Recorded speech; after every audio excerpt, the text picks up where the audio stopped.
मैं एक कहानी सुना रहा था उस दिन राजौरी गार्डन में, और वो कहानी है बड़े जबरदस्त एक आदमी की जो बहुत दानी था। उसका नाम था दानचंद। दानचंद तो मस्ती में रख दिया था नाम, निपट कंजूस था, धेला ना दे किसी को। बीवी ने बोला दानचंद पूरी जिंदगी हो गई, अब जाने की बारी है, कुछ तो दान करो, कुछ तो साथ ले जाओ। उसने बोला दान नहीं होता, मेरा स्वभाव नहीं है, मैं क्या करूं। उसने बोला गंगा ही नहाओ, कुछ तो धुलेंगे। तो घर से 12 किलोमीटर दूर गंगा जी।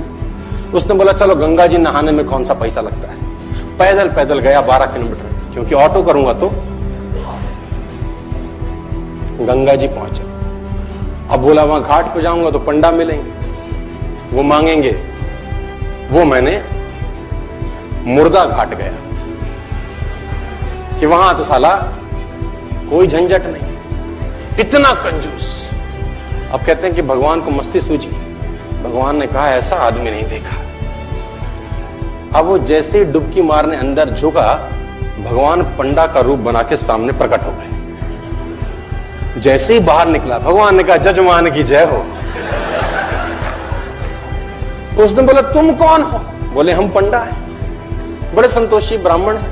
वैसे तो यहां कभी कभी आते हैं, तुम्हारे ऐसा भी कोई ना कोई कभी ना कभी आता है, साल साल भर का खाना दे जाता है। उसने बोला साल भर का? हम तो नहीं दे सकते। बोला महीने का दे दो। बोला हम तो एक दिन का भी नहीं दे सकते। तो भगवान ने बोला कुछ तो देना पड़ेगा, पंडा बन के आए थे। बोले कुछ तो। उसने बोला चलो एक धेला देते हैं। तो उस जमाने में चलता था धेला। भगवान ने बोला चल तू धेला ही दे। बोला वो भी अभी नहीं है, उधार ले लो। भगवान ने बोला चल उधार ही टेक तो। उसने बोला उधार है, फिर कभी देंगे। तो बोला ठीक है। गया वापस 12 किलोमीटर, थका हारा। 12 गया था, 12 आया, थका हाया आया, घर में आके सो गया। थोड़ी देर बाद घर का दरवाजा खटखटा। जजमान की जय हो। बीवी ने दरवाजा खोला, देखा तो वही पंडा। बोला हाँ। बोला वो आपके पति देव ने कुछ उधार लिया है, वो लेने आए। पत्नी ने आदमी को जगाया, जागो, किसी पंडा को कुछ कहने को दे आए थे? बोले हाँ। बोला आ गई हैं बाहर। बोला जाके कह दो कि उनका तबीयत खराब है। अब कंजूसी देखो। अब वो जाके बोली उनकी तबीयत बहुत खराब है। अब पंडा ने बोला वो हमारे जजमान है, जब तक तबीयत ठीक नहीं होती हम यहीं रहेंगे। तुम खाने वाने का सामान बना दो हमको, हमें कोई तकलीफ नहीं। वो तो बैठ ही गया चौकड़ी मार के। अब बीवी फिर अंदर गई, बोली वो तो बैठ ही गए। उसने बोला जाके कह दो कि मर गए।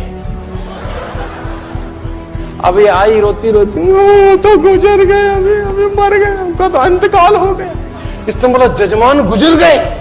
बोला हाँ।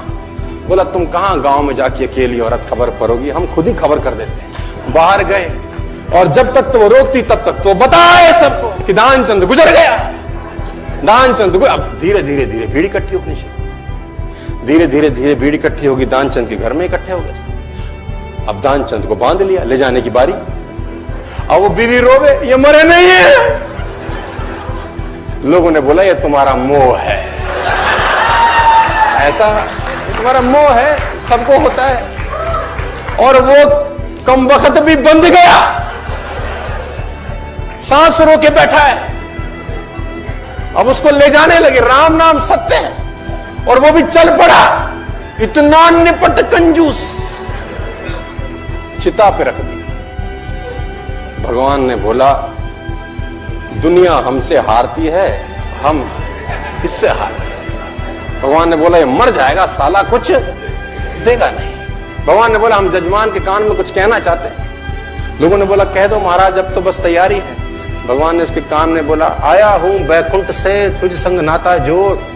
मैं बैकुंठ से आया हूं, तेरे संग नाता हमने जोड़ा है, हम भगवान है, आंखें खोल। इसको लगा अरे वाह वाह, तो खुद भगवान आ गए। जैसी आंखें खोली, देखा सामने वही पंडा, फिर आंखें बंद कर ली। भगवान ने बोला भाई तू मांग ले, क्या मांगता है, तेरे से कुछ मांगने नहीं आए।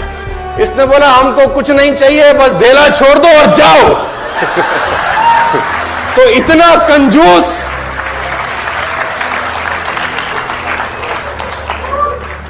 कंजूस बाप को मरती हुई हालत में देखकर बेटे ने बुलवा लिया और 2 गुना बड़ा कफन सिलवा लिया।